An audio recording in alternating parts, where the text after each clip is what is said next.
Baghdad کے عظیم محل میں، جہاں سنہری ستون، چمکتے ہوئے فانوس اور ریشمی پردے بادشاہ کی شان و شوکت کو ظاہر کرتے تھے، وہیں ایک بادشاہ تھا جو دنیا کی ہر نعمت رکھتا تھا مگر خوشی سے محروم تھا۔ یہ بادشاہ سلطان جمال الدین تھا، جو اپنی طاقت، دولت اور عظیم سلطنت کے باوجود ہر وقت اداس اور بے چین رہتا تھا۔ محل میں دسترخوان نعمتوں سے بھرے رہتے، غلام اور وزیر ہر وقت خدمت کے لیے موجود ہوتے اور ہر حکم پلک جھپکتے ہی پورا ہو جاتا، مگر پھر بھی سلطان کو نہ نیند آتی تھی، نہ سکون ملتا تھا۔ آخر یہ بے چینی کیوں ہے؟ میرے پاس سب کچھ ہے، پھر بھی دل اداس کیوں ہے؟ وہ اکثر خود سے یہ سوال کرتا، مگر کوئی جواب نہ ملتا۔ ایک رات جب محل کے تمام دروازے بند ہو چکے تھے اور ہر طرف خاموشی چھائی ہوئی تھی، سلطان اپنے شیشے کے جھروکے سے بغداد کے بازار کو دیکھ رہا تھا۔ نیچے بازار میں لوگ ہنسی خوشی خریداری کر رہے تھے، بچے کھیل رہے تھے اور کچھ مسافر اپنے سفر کی کہانیاں سناتے نظر آ رہے تھے۔ یہ عام لوگ اتنے خوش کیسے ہیں؟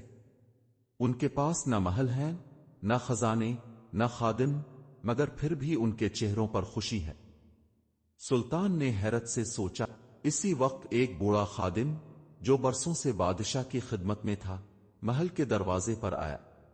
سلطان جمال الدین نے اسے بلایا اور پوچھا، بوڑھے، تم سالوں سے میرے ساتھ ہو، کیا تم جانتے ہو کہ میں ہمیشہ بے چین کیوں رہتا ہوں؟ بوڑھے خادم نے بادشاہ کی طرف دیکھا اور مسکرا کر کہا، بادشاہ سلامت، میں تو ایک معمولی غلام ہوں، مگر اگر آپ اجازت دیں تو ایک درویش کا پتہ دوں جو شاید آپ کی پریشانی کا حل بتا سکے۔ سلطان چونک گیا۔ درویش؟ ایک فقیر میرے سوال کا جواب دے گا؟ بوڑھے نے ادب سے کہا، جی بادشاہ سلامت، وہ کوئی عام فقیر نہیں بلکہ حکمت اور دانائی میں بے مثال ہے۔ کہا جاتا ہے کہ جو ان کے پاس گیا وہ ہمیشہ کے لیے چین پا گیا۔ سلطان نے گہری سانس لی اور حکم دیا، اس درویش کو فوراً میرے پاس لایا جائے۔ سلطان جمال الدین رات بھر درویش کے بارے میں سوچتا رہا۔ کیا واقعی ایک فقیر میرے سوال کا جواب دے سکتا ہے؟ کیا وہ میری بے چینی کی وجہ جان سکے گا؟ مگر اس کے پاس اور کوئی راستہ نہ تھا۔ اگلی صبح محل کے دروازے پر ایک حیران کن منظر تھا۔ شاہی سپاہی ایک سادہ لباس میں ملبوس درویش کو محل کے اندر لا رہے تھے۔ درویش کے کپڑے سادہ، مگر چہرے پر نور اور آنکھوں میں سکون تھا۔ وہ بغیر کسی گھبراہٹ کے بادشاہ کے سامنے جا کر خاموشی سے کھڑا ہو گیا۔ سلطان نے درویش کو حیرت سے دیکھا اور کہا، میں دنیا کا سب سے طاقتور بادشاہ ہوں، مگر میرے دل کو سکون نہیں ملتا۔ تم ایک فقیر ہو، تمہیں سب کچھ چھوڑے ہوئے سالوں ہو گئے ہیں، پھر بھی تمہیں کوئی پریشانی نہیں۔ آخر تمہارے پاس وہ کیا راز ہے جو مجھے نہیں معلوم؟ درویش مسکرایا اور نرمی سے بولا، بادشاہ سلامت، میں آپ کو آپ کی بے چینی کی وجہ بتا سکتا ہوں، مگر اس کے بدلے مجھے آپ کی ایک چیز چاہیے۔ سلطان نے حیرت سے پوچھا، کیا چاہیے تمہیں؟ خزانہ؟ سونا؟ جاگیر؟ درویش نے سر ہلایا، نہیں بادشاہ، مجھے صرف ایک رات چاہیے جس میں آپ میرے بتائے ہوئے طریقے سے زندگی گزارے۔ اگر آپ نے وہ رات گزار لی تو آپ خود اپنی پریشانی کی وجہ جان لیں گے۔ یہ سن کر سلطان کچھ دیر خاموش رہا، پھر کہا، ٹھیک ہے، میں تیار ہوں، مگر مجھے کرنا کیا ہوگا؟ درویش نے مسکرا کر کہا، بس آج رات آپ محل چھوڑ کر باہر نکلیں اور ایک عام فقیر کی طرح زندگی گزاریں، نہ بادشاہ بن کر، نہ کسی محافظ کے ساتھ، بس ایک عام آدمی کی طرح۔ جو ملے کھائیں، جہاں جگہ ملے سوئیں، اور کسی کو نہ بتائیں کہ آپ کون ہیں۔ یہ سن کر سلطان حیران رہ گیا۔ میں بادشاہ ہو کر فقیر کی طرح رہوں؟ یہ ناممکن ہے۔ سلطان نے غصے سے کہا، مگر درویش مسکراتا رہا، اگر آپ کو اپنی بے چینی کی وجہ جاننی ہے تو یہ کرنا ہوگا۔ فیصلہ آپ کے ہاتھ میں ہے۔ سلطان نے غور کیا اور پھر فیصلہ کر لیا، ٹھیک ہے، آج رات میں عام آدمی بن کر بغداد کی گلیوں میں نکلوں گا۔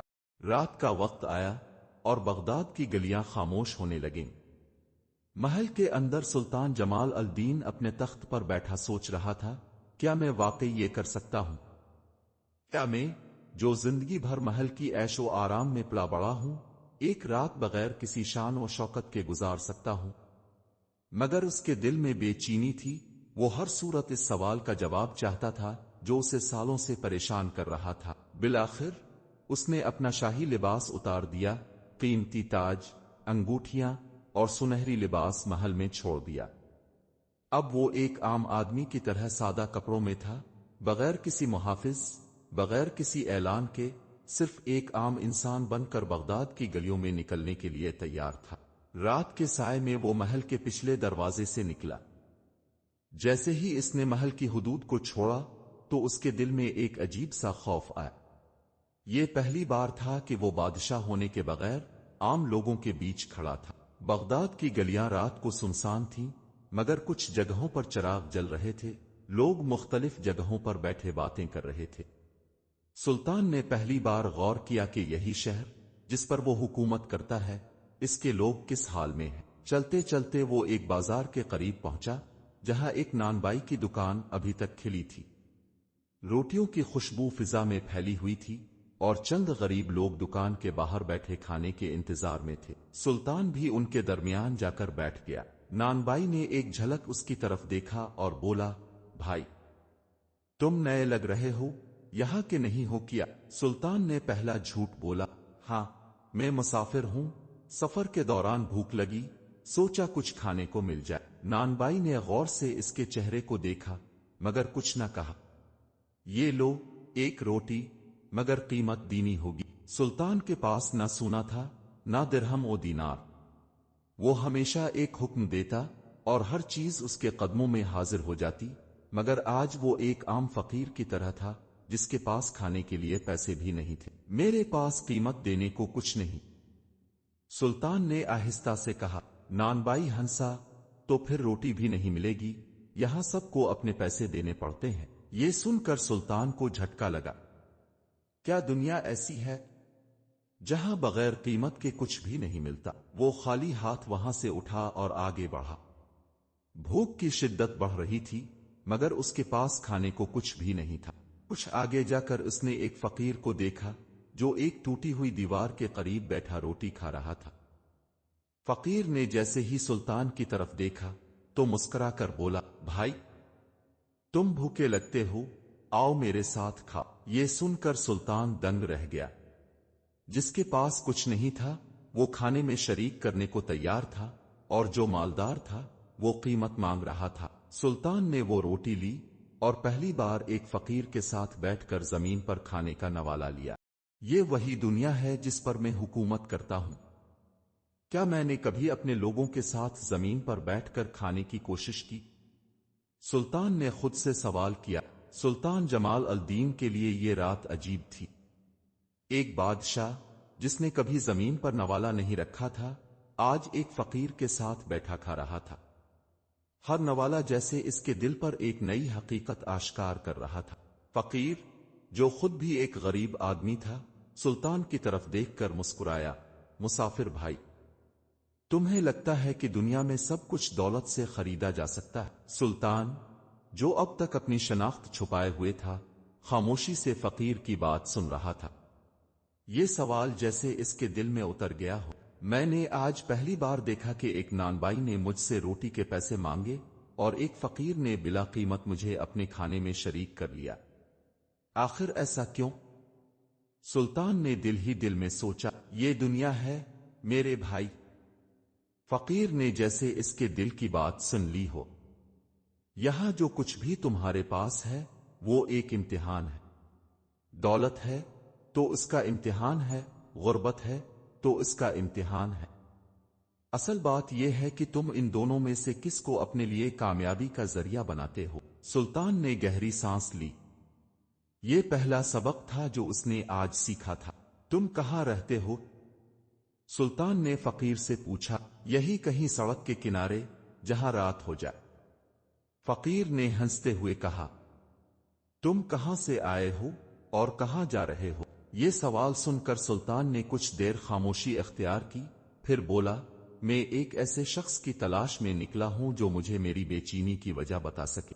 فقیر نے مسکرا کر کہا، تو تمہیں کسی اور کے پاس جانے کی ضرورت نہیں، یہ جواب میں تمہیں ابھی دے دیتا ہوں۔ کیا؟ سلطان نے حیرت سے پوچھا۔ ہاں بادشاہ سلامت، فقیر نے نرمی سے کہا۔ یہ الفاظ سن کر سلطان کے چہرے کا رنگ بدل گیا۔ یہ تم نے کیا کہا؟ فقیر مسکرایا۔ میں جانتا ہوں تم کون ہو، میں نے تمہیں پہلے بھی دیکھا ہے، تم بغداد کے بادشاہ ہو۔ یہ سن کر سلطان کے ہاتھ کانپنے لگے۔ اگر تم جانتے ہو کہ میں بادشاہ ہوں تو تم نے مجھے پہچانا کیوں نہیں؟ میرے سامنے جھکے کیوں نہیں؟ مجھ سے کچھ مانگا کیوں نہیں؟ فقیر نے ہنستے ہوئے جواب دیا، اس لیے کہ مجھے تمہارے تخت سے کوئی غرض نہیں، اور نہ ہی میں اس دھوکے میں آتا ہوں کہ دنیا کی سب سے بڑی طاقت تمہارے پاس ہے۔ بادشاہ وہ ہوتا ہے جس کے دل میں سکون ہو، جس کے پاس اللہ کا دیا ہوا چین ہو۔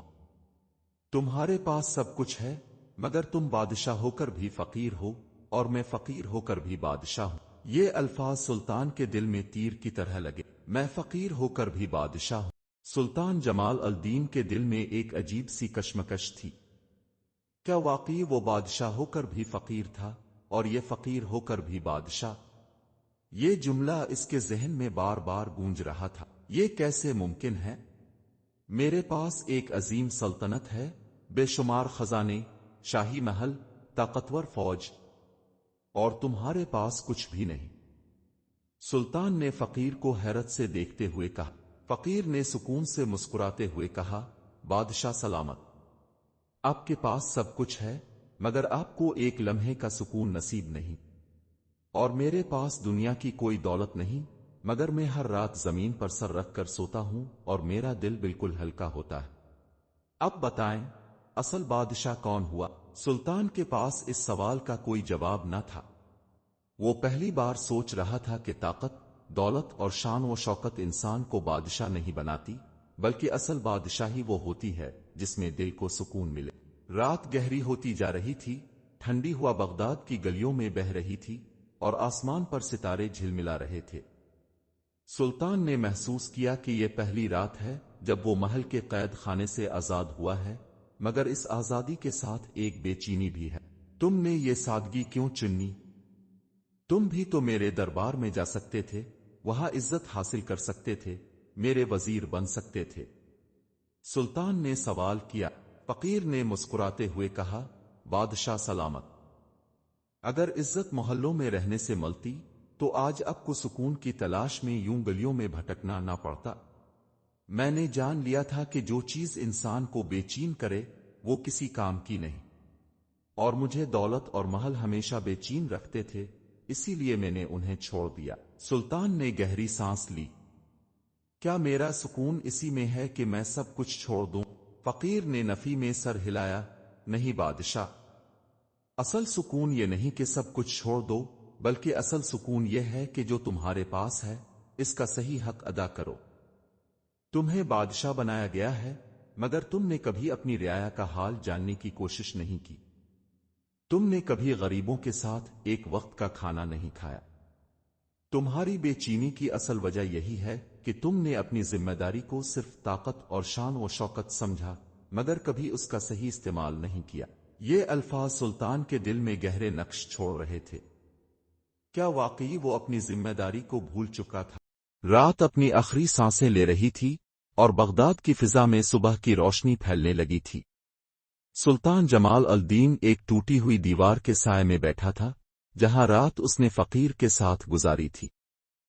یہ رات اس کی زندگی کی سب سے بڑی رات تھی، جس نے اس کی سوچ کو بدل کر رکھ دیا تھا۔ بادشاہ سلامت، اب وقت ہے کہ آپ اپنے محل کو۔ سلطان گہری سوچ میں تھا۔ کب وہ واقعی واپس جانا چاہتا تھا؟ یہاں اس نے پہلی بار وہ سکون محسوس کیا تھا جو کبھی اپنے محل میں نہیں ملا تھا، مگر وہ جانتا تھا کہ اب اس کا امتحان شروع ہو چکا تھا۔ فقیر، میں نے تم سے جو سیکھا، کیا میں اسے اپنی زندگی میں اپنا سکتا ہوں؟ سلطان نے سنجیدگی سے پوچھا۔ فقیر مسکرایا، یہ تمہارے اختیار میں ہے، بادشاہ سلامت۔ تو تم واپس جا کر وہی زندگی گزارو جو تم نے ہمیشہ گزاری ہے، پھر تم اس علم کے مطابق جیو جو تم نے آج حاصل کیا ہے۔ مگر میں کیسے جانوں کہ میں صحیح راستے پر ہوں؟ سلطان نے اضطراب سے کہا۔ فقیر نے آہستہ سے ایک پتھر اٹھایا اور زمین پر پھینک دیا۔ یہ دیکھو بادشاہ! پتھر زمین پر گرا، کیونکہ یہی اس کی فطرت ہے۔ اگر تم بھی اپنی اصل پہچان کو پا چکے ہو تو تمہیں خود معلوم ہو جائے گا کہ تمہیں کیا کرنا ہے۔ سلطان نے گہری سانس لی اور اپنے محل کی طرف چلنے لگا۔ صبح کے وقت بغداد کے محل میں ایک ہلچل مچی ہوئی تھی۔ وزراء، سپاہی اور خدام سب حیران تھے، کیونکہ سلطان پوری رات محل سے غائب رہا تھا۔ جب وہ محل میں واپس آیا تو سب نے حیرت سے دیکھا کہ بادشاہ پہلے جیسا نہیں رہا تھا۔ اس کی چال میں غرور نہیں، عاجزی تھی۔ اس کے چہرے پر وہی سنجیدگی تھی، مگر اب آنکھوں میں ایک نئی روشنی چمک رہی تھی۔ بادشاہ سلامت! آپ کہاں تھے؟ وزیر اعظم نے گھبرا کر پوچھا۔ میں وہاں تھا جہاں میں نے کبھی جانے کی کوشش نہیں کی، سلطان نے نرمی سے کہا۔ مگر آپ کے لباس پر مٹی کیوں لگی ہے؟ اور آپ اتنے خاموش کیوں ہیں؟ ایک اور وزیر نے پوچھا۔ کیونکہ میں نے پہلی بار زمین پر بیٹھ کر کھایا ہے، پہلی بار لوگوں کے درمیان وقت گزارا ہے، اور پہلی بار میں نے سیکھا ہے کہ اصل بادشاہی کیا ہوتی۔ یہ سنتے ہی دربار میں خاموشی چھا گئی۔ کیا ہم آپ کے لیے کوئی خاص انتظام کریں؟ شاید شاہی غسل، نیا لباس؟ ایک خادم نے ادب سے پوچھا۔ سلطان مسکرا دیا۔ نہیں، مجھے صرف یہ بتاؤ کہ بغداد کے سب سے غریب علاقے کہاں ہیں؟ غریب علاقے؟ درباری حیران ہو گئے۔ ہاں، وہ علاقے جہاں لوگ فاقہ کرتے ہیں، جہاں یتیم بھوکے سوتے ہیں، جہاں بیواؤں کے پاس کوئی سہارا نہیں۔ درباریوں نے سلطان کی آنکھوں میں ایک نیا عزم دیکھا۔ یہ وہی بادشاہ تھا، مگر اب اس کی سوچ بدل چکی تھی۔ اگر ہاں تو لائک، شیئر اور سبسکرائب ضرور کریں تاکہ مزید ایسی خوبصورت اور سبق آموز کہانیاں آپ تک پہنچتی رہیں۔ جزاک اللہ خیر۔